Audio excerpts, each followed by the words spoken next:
This is the depiction of meteorological divination by Roberti Fludd.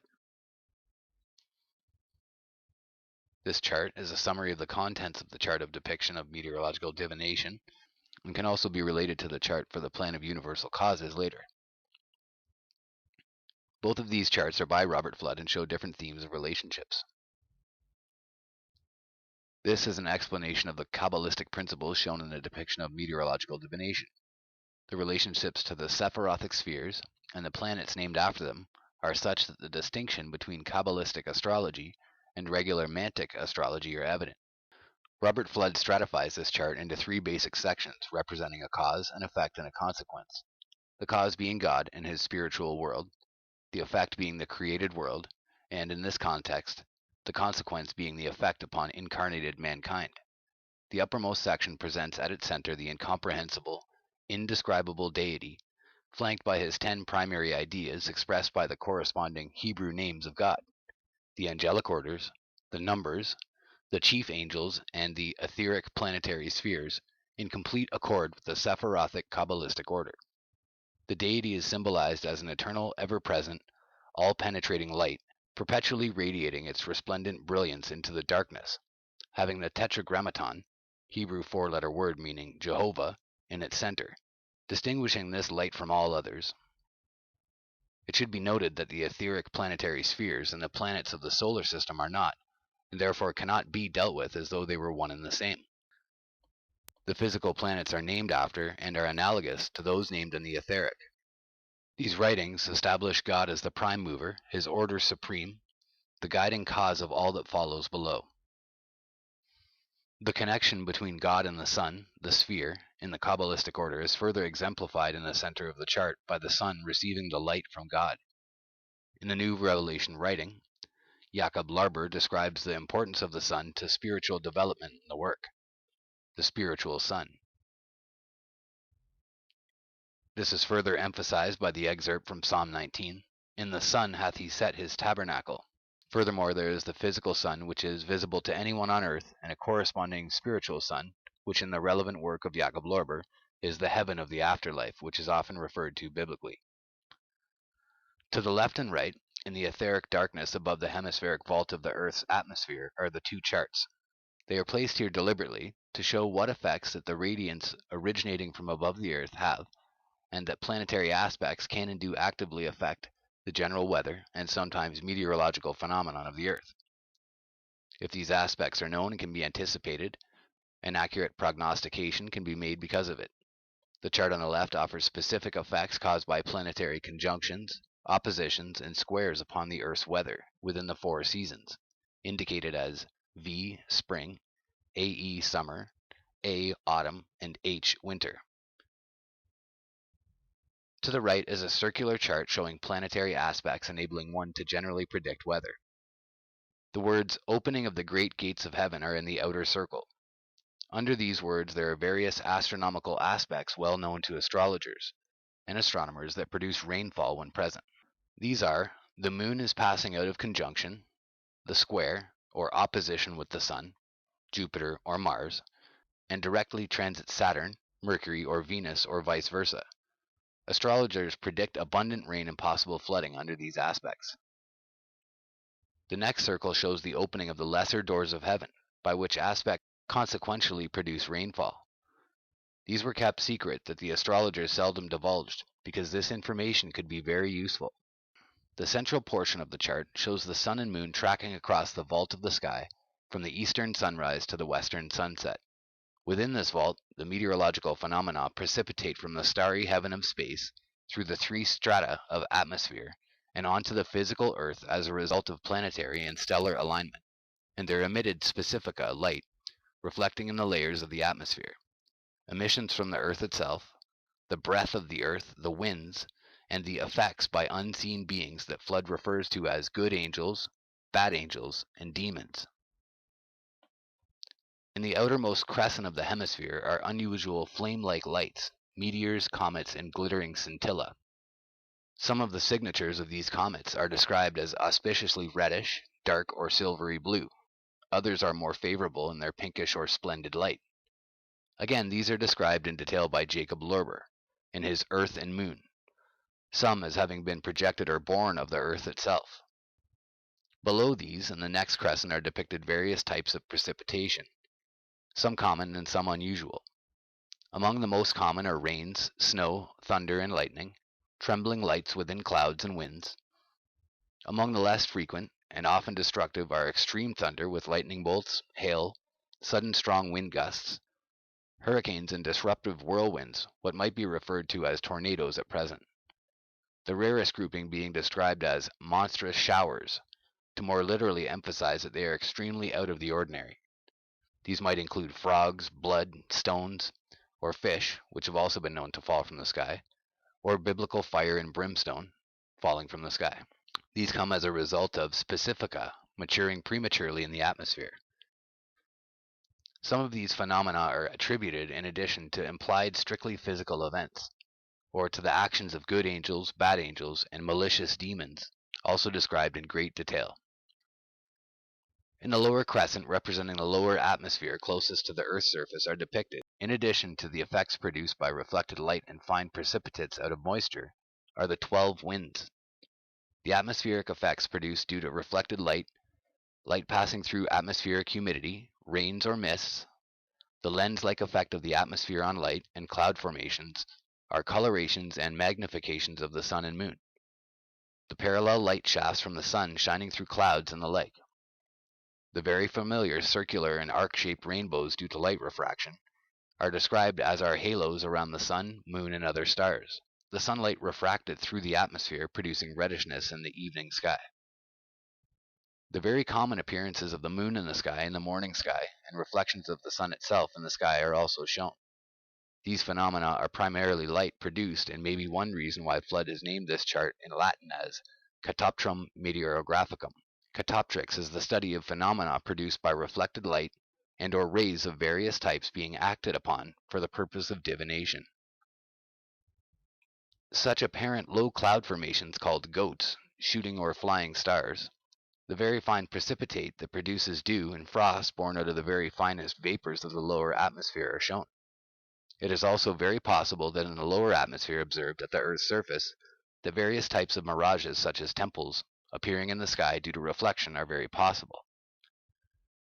In many of these phenomena, importance is placed on the position or point of view of the observer in order to observe some of these projected effects. This positioning is referred to as aspect.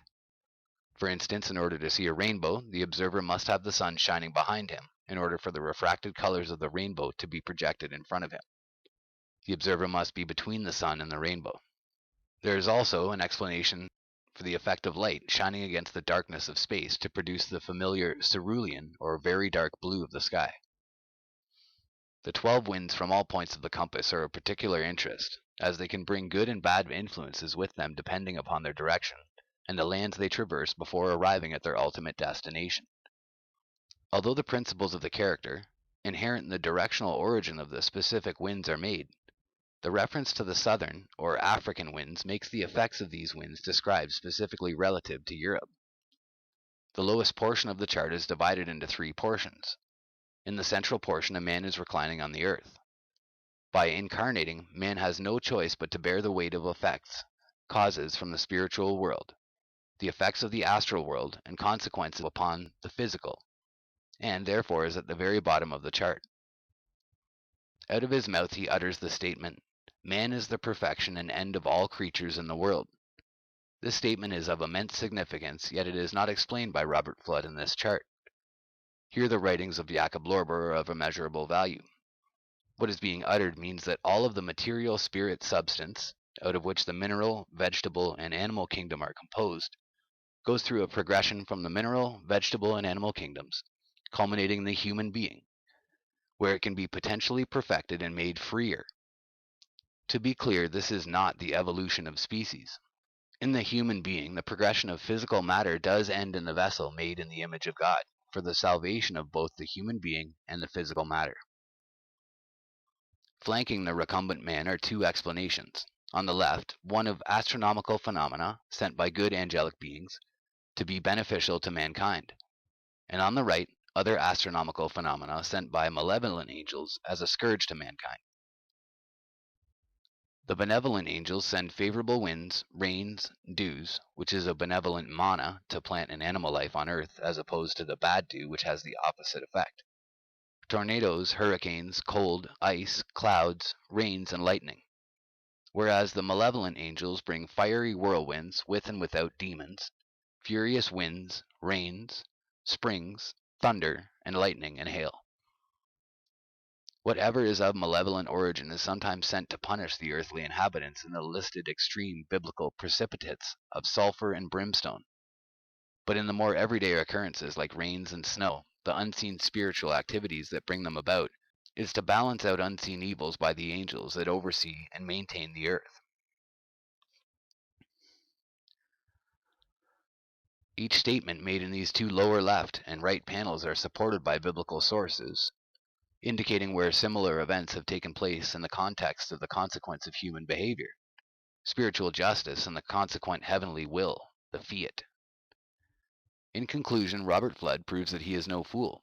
He shows his thinking is clear and sound and devoid of usual superstition born of pure ignorance or baseless theory of his time.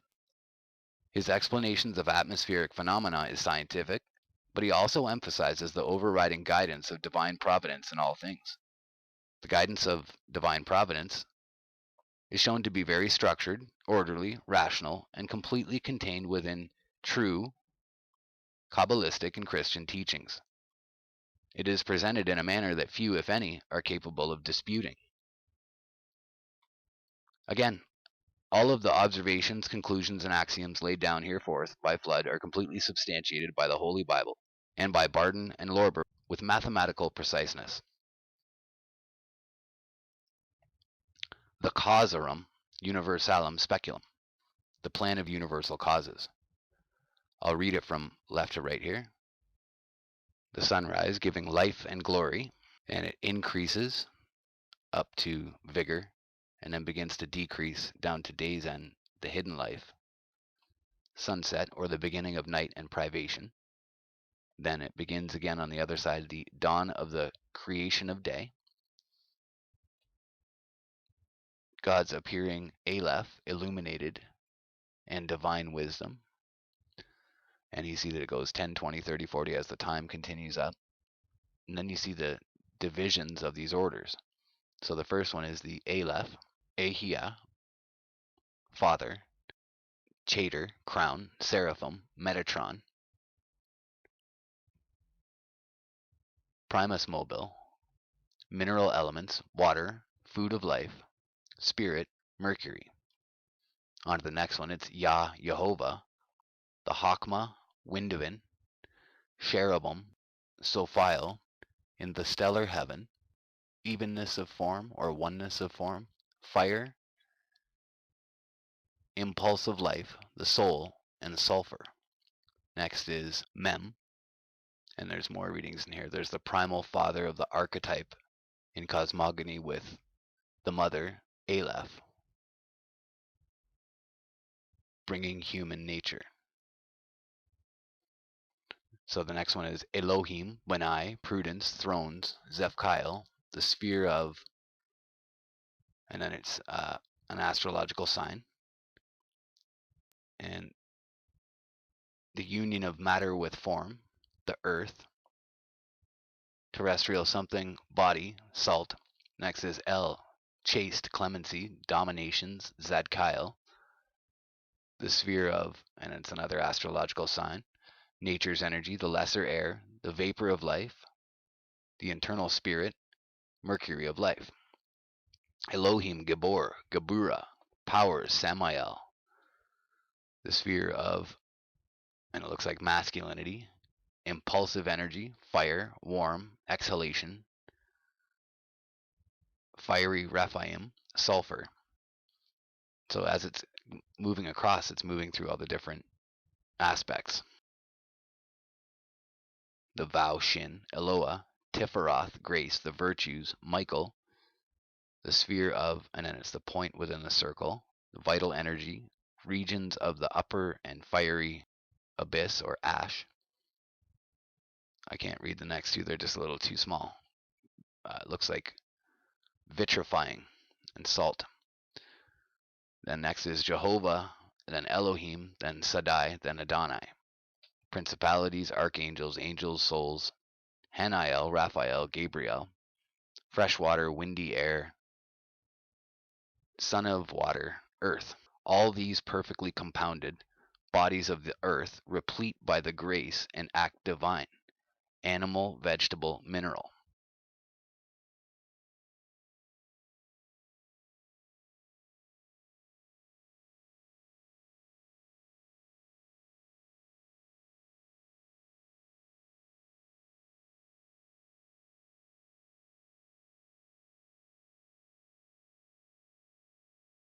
The earth void and empty, or divine power, God concealed of the darkness of Aleph.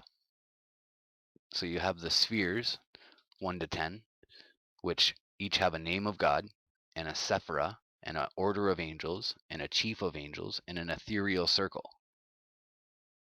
Sphere 1 is Ahia, the Kether, the seraphim. The chief of angels of Metatron is Metatron, and its ethereal circle is the primum mobile. Number 2 is Yah, its Sephira is the Hokmah, the order of angels is the cherubim, its chief of angels is Rosiel, and its ethereal circle is the stellar heaven. The third sphere is the Elohim, the stellar heaven. Its Sephira is the Binah, its order of angels is the thrones. Its chief of angels is Zabkael, and its ethereal circle is Saturn. Sphere 4 is El. Its Sephira is Hesed. Its order of angels is dominations. Its chief of angels is Zadkael. Its ethereal circle is Jupiter. Number 5, Sphere 5, is Elohim Gibor. Its Sephira is the Gebura. Its order of angels is powers. Its chief of angels is Samael. Its ethereal circle is Mars. Sphere 6 is the Eloah. Its Sephira is the Tifereth. Its order of angels is the virtues. Its chief of angels is Michael. Its ethereal circle is the sun. Number 7 is the Jehovah Sabaoth. Its Sephira is the Netzach. Its order of angels is the principalities. Its chief of angels is the Nil. The ethereal circle is Venus. Number 8 is the Elohim Sabaoth. Its Sephira is Hod. Its order of angels is archangels. Its chief of angels is Raphael. And its ethereal circle is Mercury. Sphere 9 is the Shaddai. Its Sephira is the Yeshad. Its order of angels is angels. Its chief of angels is Gabriel. Its ethereal circle is the moon. Sphere 10 is Adonai. Its Sephira is the Malkuth.